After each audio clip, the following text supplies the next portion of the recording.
modo succinto i compiti. Un patto di legalità tra Regione e associazioni dell'autotrasporto, prima fra tutte l'Unatras Sicilia, che racchiude le maggiori sigle sindacali del settore, FITA CNA, FAICONF Trasporto, Confartigianato Trasporti. Un accordo che, così come evidenziato dall'assessore alle infrastrutture Pier Carmelo Russo, si è reso indispensabile per evitare infiltrazioni mafiose nell'autotrasporto. Un documento successivo a quello firmato da Conftrasporto, Confcommercio e Ministero degli Interni lo scorso 26 ottobre, ma che si propone lo stesso obiettivo: combattere, come detto, le infiltrazioni mafiosi e criminali all'interno del mondo dell'autotrasporto. Secondo quanto stabilito nel protocollo, le associazioni di categoria devono procedere all'espulsione dei componenti degli organismi associativi e statutari condannati con sentenza, anche non definitiva, per reati di mafia o agli stessi correlati, connessi o comunque funzionali.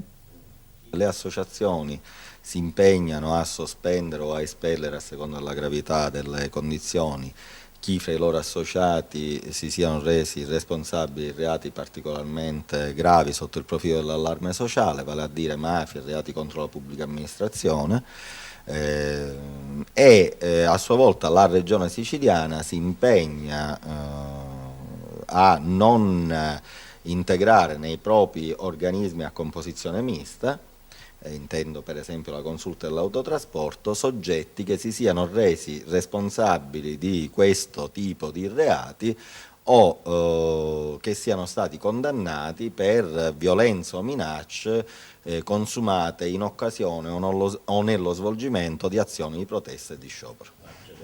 Un protocollo firmato in un momento delicato e che fa seguito anche a quanto dichiarato dal numero 1 di Confindustria Sicilia, Ivan Lobello, che la settimana scorsa, in occasione del blocco degli autotrasportatori, aveva manifestato la propria preoccupazione, dicendo: tra gli agricoltori e gli autotrasportatori abbiamo rilevato direttamente la presenza di personaggi legati alla criminalità organizzata. E non solo, Lobello aveva anche aggiunto: dietro questa mobilitazione vedo un vecchio ribellismo siciliano, con dei leader che fanno politica o che vogliono tornare a fare politica. Dichiarazioni alle quali avevano fatto seguito numerose critiche, soprattutto da parte degli stessi autotrasportatori e agricoltori, che hanno smentito categoricamente la presenza della mafia tra le loro fila, trattandosi di uno sciopero spontaneo. Unica cosa certa è che questa protesta non è stata fine a se stessa, ma già porta dietro di sé un carico gravoso di conseguenze.